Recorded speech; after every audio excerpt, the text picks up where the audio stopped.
கும்பராசிக்கு இந்த 2026 எப்படி இருக்க போகுதுன்னு சொல்லிட்டு நம்ம இப்ப பார்க்கலாம். கும்பராசிக்காரர்கள் பாத்தீங்கன்னா கலகலப்பானவர்கள். அதே மாதிரி ஒரு வேலைன்னு வந்துட்டா வெள்ளைக்கார துணியா மாறிடுவாங்க. அந்த வேலையை பண்ணிட்டு தான் அடுத்த வேலை பார்க்கக்கூடியவர்கள் கும்பராசிக்காரர்கள். இவங்களை நம்பி வந்து ஒரு ராஜா அரசரை போல பாத்தீங்கன்னா எந்த ஒரு விஷயத்த இருந்தாலும் அதை நல்லா அலசி ஆராய்ந்து தான் முடிவெடுப்பாங்க. எடுத்தோம் கவுதும் சொல்லிட்டு ஒரு முடிவை எடுக்க கூடாதவர்கள் வந்து கும்பராசிக்காரர்கள் தான் இருப்பாங்க. ஏன்னா கும்பராசிக்காரர்கள் பாத்தீங்கன்னா எல்லாத்துலயுமே வந்து ஒரு போக்கஸ்ன்றது இருக்கும். அதாவது எப்படி வந்து ஒரு விஷயம் எடுத்தா அந்த விஷயத்துல மட்டும்தான் அவங்களுக்கு கவனம் இருக்கும். 4 விஷயங்கள்ல வந்து கவன சிதறல் வைக்க மாட்டாங்க. அதனால எந்த விஷயமா இருந்தாலும் கும்பராசிக்காரர்களை நம்பி கொடுத்தீங்கன்னா அதை சக்சஸ் பண்ணாம விட மாட்டாங்க.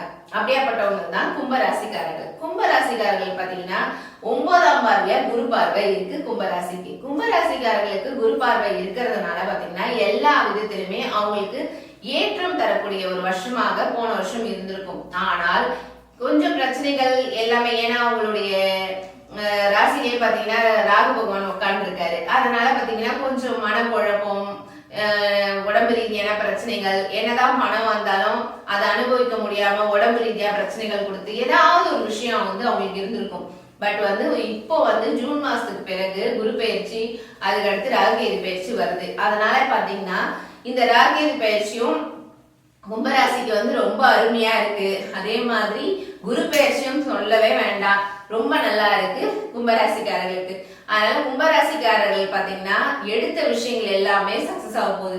ரொம்ப நாளா வந்து நான் ஒரு தொழில் பண்ணிட்டு இருக்கேன், ஆனா அந்த தொழில முன்னேற்றமே இல்லை. சில பேர் வந்து இந்த சிறு தொழில் செய்வாங்க பாருங்க, இந்த கைகறி வியாபாரம், அந்த மாதிரி ரோட்ல எல்லாம் கடை வச்சு வித்துட்டு இருப்பாங்க. அவங்களுக்கு எல்லாம் பாத்தீங்கன்னா இந்த ஏதோ ஒரு விதத்துல வந்து வருமானமே இல்லாம இருந்திருக்கும். பட் இப்போ வந்து பாத்தீங்கன்னா உங்களுக்கு வருமானம் வர ஆரம்பிச்சிருக்கும். அதே மாதிரி இந்த ஆட்டோ ஓட்டுறவங்க, இந்த வண்டி வாகன தொழில் மூலயமா வேலை செய்யறவங்க, ஆட்டோ ஓட்டுறவங்க, அதாவது இப்போ பைக் எல்லாம் கூட இப்போ ஓட்ட ஆரம்பிச்சுட்டாங்க. இந்த ராபிடோ அந்த மாதிரி விஷயங்கள் எல்லாமே ஓட்டுறவங்க, அந்த மாதிரி பண்றவங்களுக்கு எல்லாம் வியாபாரத்துல வந்து அவங்களுக்கு முன்னேற்றம் கிடைக்க போகுது. அவங்க நினைச்ச மாதிரியே வந்து அவங்களுக்கு கையில வந்து பணப்புழக்கம் இருக்க போகுது. அதாவது இந்த சிறு தொழில் செய்யறவங்க யாரா இருந்தாலுமே அவங்க கையில பணப்புழக்கம் இருந்துகிட்டே இருக்க போகுது. அதே மாதிரி இந்த லேண்ட் பிசினஸ் பண்றவங்களுக்கும் பாத்தீங்கன்னா இந்த வருஷம் ஏற்றம் நிறைந்த ஒரு வருஷமாக தான் இருக்கு.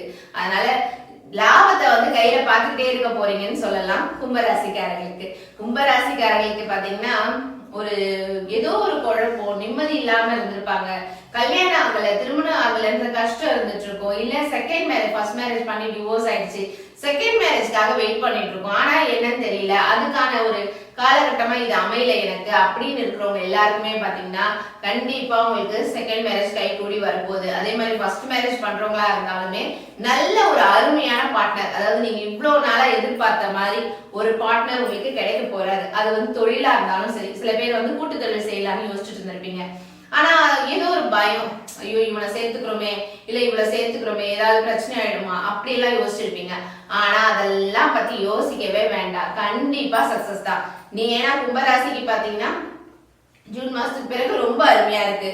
இப்பவும் அவங்களுக்கு நல்லா தான் இருக்கு. இருந்தாலும் இன்னும் அருமையான ஒரு காலம் வந்து இந்த குரு பயிற்சியிலயோ ராகுகேது பயிற்சியிலயோ அவங்களுக்கு கிடைக்க போகுது. ஏன்னா ராகு பகவானால தான் அவங்களுக்கு நிறைய விதத்துல பிரச்சனை இருந்தது. இப்ப ராகு வந்து அவங்க ராசில இருந்து போறதுனால இந்த நாக தோஷம்ன்ற ஒரு விஷயம் வந்து விலகி நிம்மதி கிடைக்க போகுது. அதே மாதிரி பேர் புகழ் அந்தஸ்துல வந்து பிரச்சனை இருந்துகிட்டே இருந்து ஒரு எனக்கான ஒரு அங்கீகாரம் கிடைக்காதா அப்படிலாம் வந்து நிறைய பேர் ஏங்கிட்டு இருந்திருப்பீங்க. வேலையில சரி, உங்களுக்கான அங்கீகாரம் கிடைக்காது. வீட்டுல கூட பாத்தீங்கன்னா உங்களுக்கான அந்த நீங்க என்ன சொன்னாலும் நீ தானே சொல்றப்போ அப்படின்னு உங்க பேச்சுக்கு வந்து மதிப்பு இல்லாம இருந்திருக்கும்.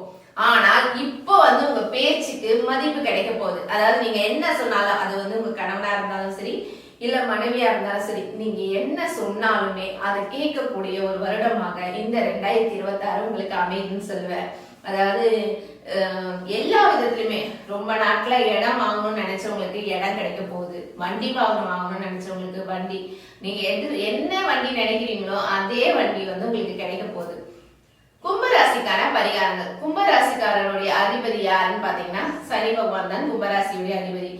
அதனால என்ன பண்றீங்கன்னு பாத்தீங்கன்னா உங்க வீட்டு பக்கத்துல இருக்கிற ஏதாவது ஒரு சிவன் கோயில் இல்ல பெருமாள் கோயில், அந்த மாதிரி கோயிலுக்கு போயிட்டு அங்க இருக்கிற வந்து இந்த நவகிரகங்கள்ல இருக்கிற சனீஸ்வர பகவானுக்கு பாத்தீங்கன்னா எள்ளு விளக்கு ஏத்துங்க. ஒரு தடவை திருநள்ளாறு போயிட்டு அந்த நலத்தமையந்து குளத்துல குளிச்சுட்டு உங்களுடைய வேண்டுதல் வச்சுட்டு வாங்க. இந்த வருடம் தொடக்கத்திலே இதை செஞ்சுட்டு வாங்க. இந்த வருடம் முழுக்குமே நீங்க நினைச்ச விஷயங்கள் எல்லாமே உங்களுக்கு கை கூடி வரும் அந்த தெய்வத்துடைய அருளால.